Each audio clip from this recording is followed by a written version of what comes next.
Hello दोस्तों, welcome to ISM channel. आज हम लोग यहाँ पे डिस्कस करने वाले हैं 3 स्टॉक के बारे में। देखो, पहला यहाँ पे कोचिन शिपयार्ड्स, दूसरा यहाँ पे है एसवीएफसी फाइनेंस और जो थर्ड है वो यहाँ पे है बाटा। देखो, बाटा का यहाँ पे न्यूज़ आते हुए दिखाई दे रहा है जो आप लोगों को जानना बहुत ज़्यादा ज़रूरी। और ये जो न्यूज़ यहाँ पे ना, मैं स्टार्टिंग में बता दूँ कि ये एक रिपोर्ट है, ठीक है, लेकिन जानो जिससे आप लोगों को सही से इसके बारे में समझ में आए। तो स्टार्ट करते और हम लोग यहाँ पे डिस्कस करते हैं पहले कोचिन शिपयार्ड के बारे में। तो ये गजब का अभी फिलहाल यहाँ पे गेन दिखाई दे रहा है इसमें, क्योंकि 5 दिन के अंदर ये 32% से भी ज़्यादा का जो रिटर्न आपके साथ यहाँ पे शेयर कर रहा है। और बहुत से लोग यहाँ पे ये जानना चाह रहे हैं कि क्या हम लोग यहाँ पे बाई करें या फिर क्या हम लोग यहाँ पे होल्ड करें, जिन्होंने यहाँ पे एक अच्छे दाम में बाई किया हुआ है, या फिर क्या हम लोग यहाँ पे सेल कर दें, मतलब क्या यहाँ पे प्रॉफिट बुकिंग हम लोग यहाँ पे कर सकते हैं। तो जो डाउट है ना, वो हम लोग आपको इस वीडियो में क्लियर करने वाले हैं। लेकिन एक चीज़ आप जरूर से यहाँ पे समझ लो कि कोचिन शिपयार्ड्स कोई ख़राब कंपनी है नहीं। देखो, समझो एक चीज़ को, जैसे कि आपको यहाँ पे क्या लगता हो कि ये करता क्या है, तो देखो करता यहाँ पे है ना, इसका जो काम है ना, ये गजब का काम है। और इसका जो साफ तौर से एक कंपटीटर है जो यहाँ पे है मैजगांव, मतलब मैजडॉक। और देखो इसका काम क्या है ना, ये आपको वेसल को प्लस शिप को ये आपको रिपेयर करता है। और शायद ये आप लोग को जानकर यहाँ पे होगा, क्या आश्चर्य हो गया आप, कि ये जो है 45 शिप को, ठीक है, एक्सपोर्ट कर चुका है, मतलब अपने भारत के बाहर ये बेच चुका है। मतलब यहाँ पे न्यू क्लाइंट को ये 45 शिप जो है ना बेच चुका है। तो आप समझ सकते हो कि कोई कंपनी, ये जो कंपनी है ना, ये एक अंडररेटेड कंपनी थी जो आज के समय यहाँ पे 5 दिन के अंदर ये आपका उभर कर आते हुए दिखाई दे रहा है। और यहाँ पे जो जिन्होंने भी एक अच्छा पैसा लगाया होगा उनका आज यहाँ पे रिटर्न सही दिखाई दे रहा होगा। लेकिन जो डाउट जो मैंने बताया कि क्या बाई करे या फिर सेल करे या फिर होल्ड करे, तो समझो एक चीज़, जो इसका टेक्निकल है ना, वो यहाँ पे अभी फिलहाल बुलिश का साइन दिखाई दे रहा है। क्योंकि ऑलमोस्ट ये 4-5 सालों का जो इसका आपको ट्रेंड लाइन जो बनते हुए दिखाई दे रहा था ना, वो यहाँ पे ब्रेकआउट होते हुए दिखाई दिया। और ये जो ब्रेकआउट जो है ना, ये कितने ऊपर तक जाएगा इसकी फिलहाल कोई भी गारंटी नहीं है। तो क्या हम लोग यहाँ पे अभी स्टॉक को बाई कर ले? तो बाई करने से पहले आप एक चीज़ यहाँ पे जान लो कि अभी फिलहाल थोड़ा सा यहाँ पे वेट करना चाहिए। क्यों? क्योंकि देखो, कोई भी जब स्टॉक ऊपर जाता है, जब भी ब्रेकआउट करता है, तो ये एक बार आपको यहाँ पे रिटेस्ट होगा और इस समय आप बाई करो। लेकिन हम लोग यहाँ पे किस प्राइस पे इसके बारे में सोच सकते हैं, तो मैं यहाँ पे पहले बता दूँ कि ये आपका मेरा पॉइंट ऑफ व्यू है। बाकी आप अपना डिसीजन खुद से लेना, क्योंकि आप जानते हो कि पैसा आपका है, रिस्क आपका है, तो आपका भी थोड़ा सा यहाँ पे जो है योगदान होना चाहिए। तो इसलिए सोच समझकर यहाँ पे लेना फैसला। लेकिन जो यहाँ पे मेरा पॉइंट ऑफ व्यू है वो यहाँ पे ये है कि यदि यहाँ पे मुझे 820 के रेंज में स्टॉक मिल जाता है, 820 से लेकर 830 के रेंज में, तो फिर आप यहाँ पे इसके बारे में सोच सकते हो। मतलब यहाँ पे मैं भी इसके बारे में सोच सकता हूँ, क्योंकि जो ब्रेकआउट जब आपका होता है तो मतलब कि कहीं ना कहीं जो इसका लेवल है वो यहाँ पे 1000 के ऊपर भी जा सकता है, क्योंकि बहुत लंबे समय बाद इसका ये ब्रेकआउट आपका हुआ है।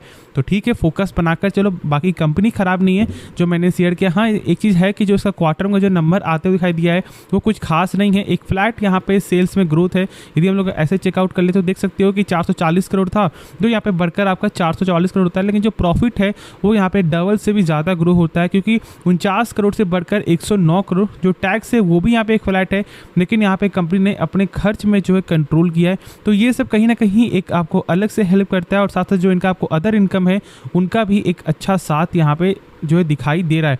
तो इसलिए क्या कर सकते हो, अभी यहाँ पे फोकस करके चल सकते हो, लेकिन खुद से एक बार सोच समझ करके ही लेना फैसला। तो अब हम लोग यहाँ पे नेक्स्ट स्टॉक के बारे में जानते हैं, जिसका नाम है एसवीएफसी। देखो, ये लिस्टिंग आपका होते हुए दिखाई दिया कल के दिन, और कल भी मैंने शेयर किया था कि यदि आपको टारगेट यहाँ पे कंप्लीट हो चुका है तो आप ज़रूर से यहाँ पे बेच दो। क्योंकि देखो, कोई भी आईपीओ का ना एक लिमिट आपका होता है, और इसका जो वैल्यूएशन है वो यहाँ पे थोड़ा हाई था शुरू से ही, जो मैंने शेयर किया हुआ भी था।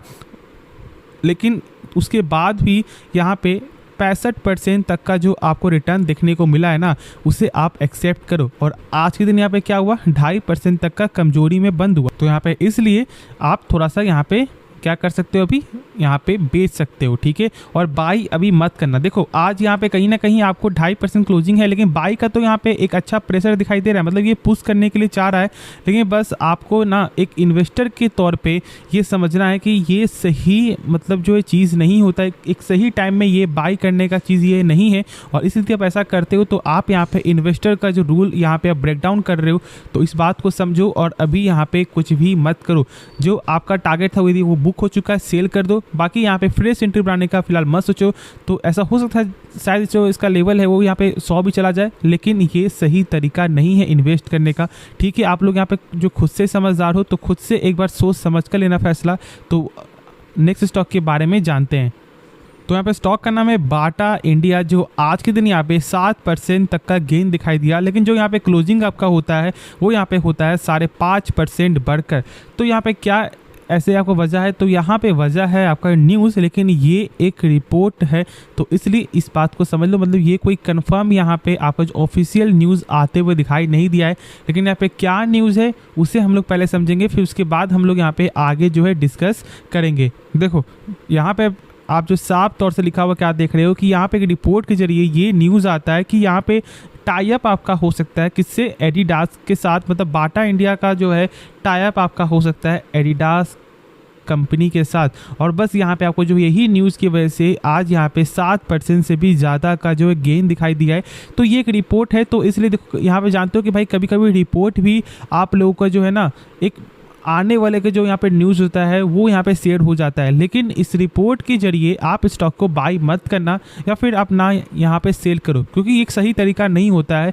और रिपोर्ट जो है आज यदि यहाँ पे गेन हुआ है ना तो ये कल ये आपका करेक्ट भी आपका हो जाएगा। तो इस बात को समझो और यहाँ पे अभी फ़िलहाल इन्वेस्ट नहीं करना चाहिए बस इस न्यूज़ को देखने के बाद। बाकी देखो आगे आपकी मर्जी, जो मैं यहाँ पे शुरू से बोलता हूँ, क्योंकि पैसा आपका है तो आपका डिसीजन यहाँ पे खुद से होना चाहिए। और मैं यहाँ पे बार बार यदि बोलूँगा अभी ना कि आप थोड़ा सा वेट कर लो, लेकिन आप तब भी बाई करोगे।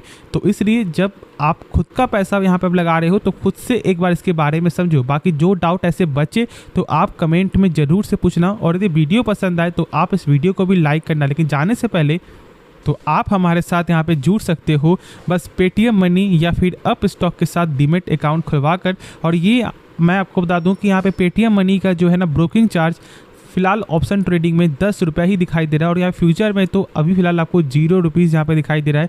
तो यदि आप फ्यूचर में ट्रेडिंग करते हो या फिर आप ऑप्शन ट्रेडिंग करते हो तो यहाँ पे लोवेस्ट फिलहाल आपको ब्रोकर चार्ज यहाँ पे दिखाई दे रहा है, तो आप ओपन कर सकते हो। लेकिन हाँ, आपको ज़रूर से एक चीज़ यहाँ पे ध्यान रखना है कि आपको कूपन कोड में हमारा जो AFF ठीक है +4812 ये जो नंबर है ना इसे ज़रूर से आप लिखना, तो ही यहाँ पे अकाउंट खुलेगा और ये आपका जो चार्ज है वो यहाँ पे शो करेगा। ठीक है, तो ठीक है, होप ये वीडियो पसंद आया होगा। बाकी आपको कुछ भी सीखने को मिला तो सब्सक्राइब करो और इस वीडियो को लाइक करो। तो मिलते हैं नेक्स्ट वीडियो में, तो तब तक के लिए धन्यवाद।